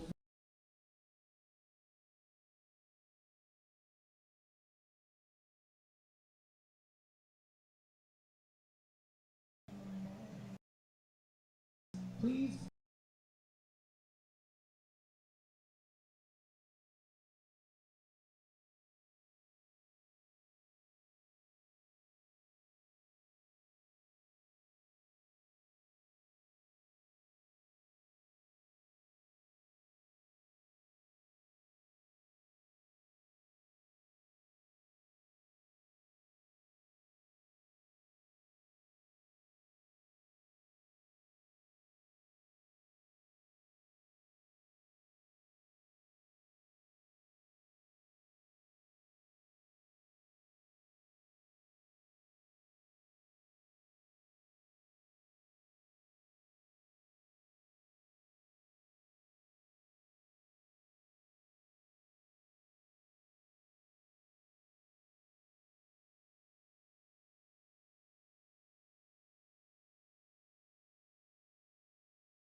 Here's Motley Crue, Everett Catlett on the mound for his 3rd inning, surprisingly. Didn't think he was going to go this long in this game, but he's likely just bridging the gap for Ryan Metz. I'll double check real quick. I believe his first outing longer than 2 innings. First pitch misses outside, 1-0. I think he has just one of those on the year, a multi-inning appearance. As we said before, 6 appearances, 7 innings for Everett. 2-2 now to Stephen Rice, the leadoff hitter in the Eighth inning. Just a bit high, and it's 3-2, full count.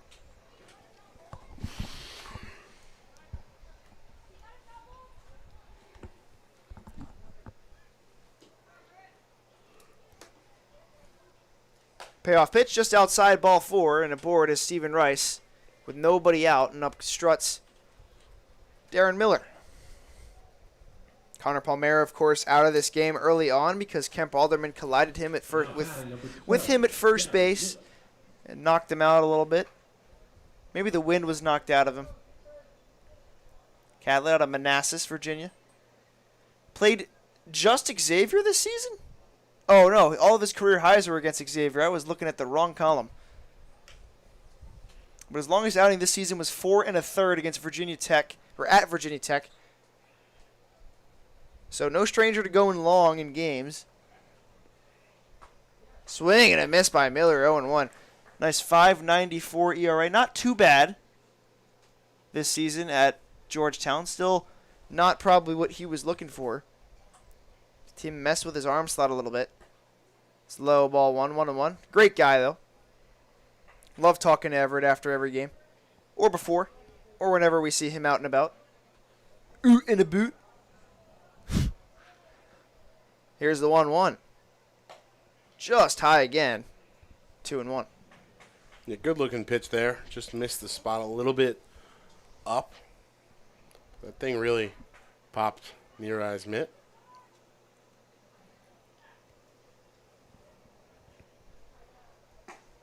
Good pitch there from Finding the location Catlett. again. Yeah, finds that inside portion of the plate. I think that's where he's been aiming, but it's just losing the grip a little bit too soon.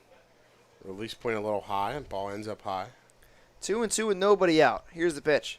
Swing and a miss. Long reach for that ball. Way in the earth. And there's out number 1. And it does feel, indeed, another one bites the dust. 5th strikeout of the evening for Everett Catlett. Through 2 1/3 now. Officially his longest outing as a member of the Big Train. Ball 1 taken a little bit outside by Jacob Orr.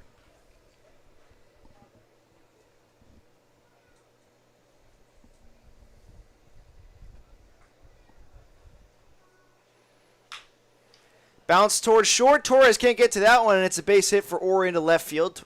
Foster fields it on a hop. And 2 runners are on with 1 out for Nigel Calderon.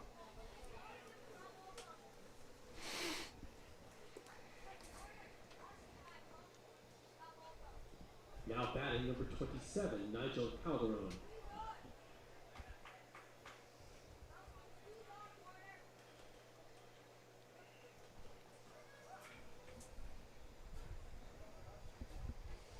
Calderon, 2 runners on here with 1 out. Catlett finds the zone there for a first pitch strike.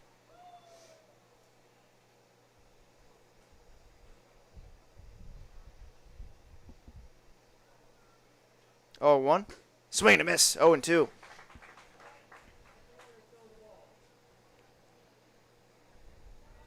Just quickly back to work after allowing the base knock by Orr. Do it to him, Everett. They say from the bullpen, I believe. Just misses. Not great timing on that. I don't know what you call that. Shout of support.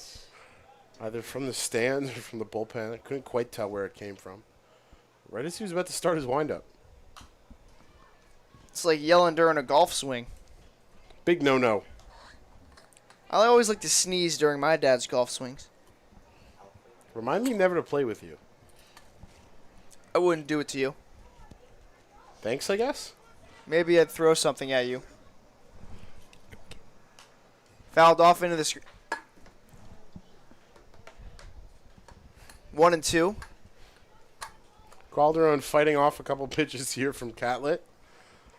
Everett looking to go to the well here, find the strikeout pitch he needs to get this to 2 outs here in the top of the 8th.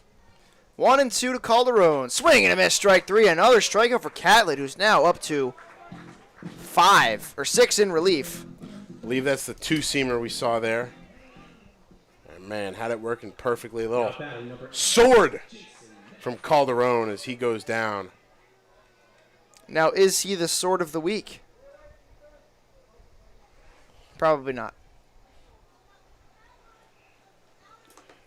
And Jake- all of Catlett's 6 strikeouts, swinging. Gets a swinging strike there from the new hitter, Jason Neff. Get the robo blocker out because his stuff is dialed. 0-1. Foul down the right field side and again out of play. And it's quickly 0-2 for Everett Catlett. So if history holds itself to be true, we'll likely see Ryan Metz or some late inning guy for the for the 9th inning. 0-2. Hammered down the right field line. Way, way, way gone. See you later. Home run. Just kidding. Foul ball. Not quite Nolan Shanuel distance up there. Or Danny Nira.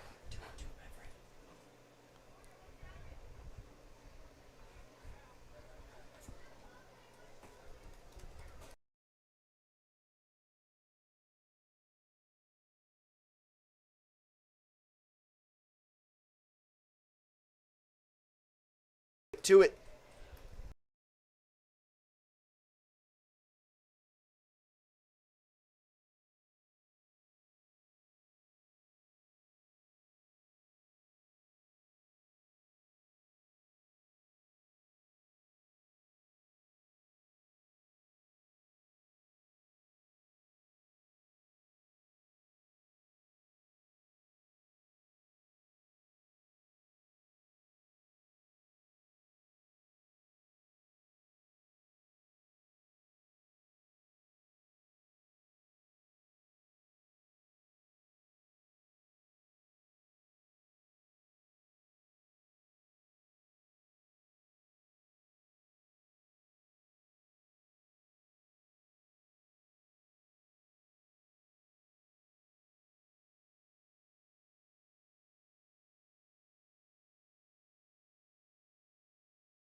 First pitch strike to Danny Neary leads off the Big Train half of the 8th inning. New pitcher Andrew Johnson on the mound. We've seen him once before.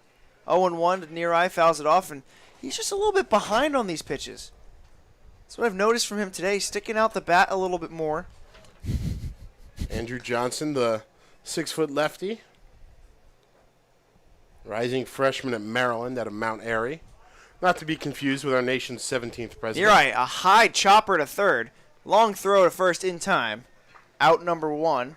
And he's been, retired. to his credit, the last few groundouts he's had, he's been really close at first. Yeah, he's burning. Got him by half a step there. Less than that. Back in the 6th on that 4-3 put out. Now batting number 2, Riley Johnson, the familiar tone of Jimmy Buffett. You got to know it's Riley Johnson up to the plate. We're going to come up with an alternate for him. Maybe just go back to Dancing Queen every now and then. That would be funny. Watch his first pitch ball, 1-0.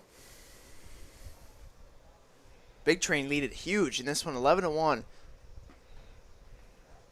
Believe Ryan Metz would be on for the 9th. 1-1 the count now. Johns takes another strike. 10 hits for the Big Train today, reaching double digits. 7 hits, but just 1 run for the T-Bolts. Almost at the Timberwolves. Don't know why. 1-2 to Johnson. Comes up empty on a swing and a miss, strike 3. He is retired for out number 2 and 2 quick outs for Andrew Johnson. On the front of some people's minds, of course, with the recently finalized sale of that NBA franchise to Alex Rodriguez. I just hope... That was a question I didn't get to when we had a nice chat with Tim Kirkjian. Yeah. One of the great baseball writers from this area. Graduate of Walter Johnson High School here in North Bethesda. Here's Darius Foster. Didn't get to the A-Rod topic. Touched about everything else under the sun, though. Yeah, I just hope sincerely that A-Rod actually gives that team a winner, or makes that team a winner. One of the worst franchises in NBA history is its outside ball 2 for Foster. I guess what I'll say is if they can do it with Milwaukee, they can do it with Minnesota. I love the Bucks, man. Guy that went to my high school and middle school Suns in 7. is on the Bucks. It's outside ball 3, 3-0. Suns in 7. That's I'll all give I got you to say. one guess as to who it is. He's on the Bucks? Yeah, he's on the Bucks. Pat Connaughton. Pat Or no, Connaughton. DiVincenzo. Yeah, Dante DiVincenzo. I knew that, actually. Pat Connaughton. Is he still on the Bucks? Yes. Cool. I actually made a NBA 2K21 my player, and I was on the Bucks. I got drafted to the Bucks. Congrats. Broke the single season assist records in my rookie season. It's swing and a miss there from Darius Foster. I don't think anyone cares about that. Mazel tov on all of your fantastic accomplishments I did not in need video that. game world. I did not need that, Ben. Well, I Yes, just you- expect you to extend me the same congratulations when I get into my video game accolades. Fouled down the first base side, of course. You know, I made it to the big leagues, a bunch of home runs with the Cubs. After I was traded from the Indians in my Road to the Show player to the Cleveland Cubs, baseball team. as the minor league affiliates were playing each other. Huh. So like mid-series. yeah. Huh. Foster takes ball 4 outside East board. So I was, as I was saying, but like I was so angry about that I tried to hit as hard as I could the first pitch I saw and hit it off the top of the wall. I was like, could that have just not been a home run right there? And then I actually started to hit home runs. I didn't hit home runs in the minors, but man, when I got to the big leagues, the ball started to fly. It's what they call show power. Shohei Ohtani. Shogo Akiyama. Talked about that with Team Israel's Danny Valencia the other night. Of course, he made his debut in the bigs with a splash. Yeah. Grand slam off of Zach Greinke. We talked about how he hadn't even hit a home run in the minors before that moment. He was not getting the power stroke, and then all of a sudden, finds it pretty quickly. I think he phrased it a little bit differently when we talked to him. Said some things that we can't repeat on the broadcast, but very, very good guy and very Yeah, we're not on air. I don't think the FCC is coming after us, but true. We'll but, keep it I mean, it was family-friendly. it was really only one thing that he said. G-rated here on Big Train TV. Foster with a 3-0 count. We'll see if he's moving. He's not. Thomas takes ball 4 inside. It's back-to-back walks for Johnson after getting 2 quick outs. Might be the longest at-bat we've seen Darius Foster on first with an empty base in front of him where it wasn't even moving. Potentially. I'm just shocked he wasn't moving there. The witching run, by the way, on first base. Open for that witching run, but it won't really matter as there's literally just one more half inning after this. Nip sends one high in the air to deep left field, and forget it, that is way out of here, up into the trees. Grant Nip absolutely incinerates one to left field, and that is your walk-off witching run, ladies and gentlemen. Grant Nip ends it in style with an absolute moonshot to left field, and the Big Train win it 14-1. As Jason Benetti said, everybody go home. Oh man, what a shot off the bat of Nip. And the Big Train fans can go home happy a little earlier tonight as the game ends at 8:25. And 14-1 your final score. Grant Nip got a hanging, I believe it was just a fastball, and he was all over that one. And Everett Catlett gets the save. How about that? In a 14-1 ball game, Everett Catlett gets the save. Our third run rule walk-off of the season, and Grant Nip does it in style with the big fly. 3-run shot off the bat of Grant Nip, and this ball game is over. Stay tuned for Big Train postgame coming up when we come back. Spring-Takoma Thunderbolts 1.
So we say good evening for one final time tonight here in the Dandy Walker Alliance broadcast booth. Ben Bobek and Tyler Gallo for Big Train TV. And Tyler, a quick one here at Povich Field tonight. Again, a 14-1 final score presented by Bethesda Magazine for the Big Train. 14 runs on 11 hits, 1 error. They leave 11 runners on base en route to a stop at Victory Station. For the visiting Silver Spring-Takoma T-Bolts, they get just the 1 run on 7 hits, 3 errors, 8 runners left on base. They drop to 13-20 on the year, 12.5 games out of first. Down in 4th place, still fighting for a playoff spot at the end of this week. Meanwhile, the Big Train already clinched the regular season title. They move up to 26-7, 14-3 here at Povich. Your initial reaction to this game?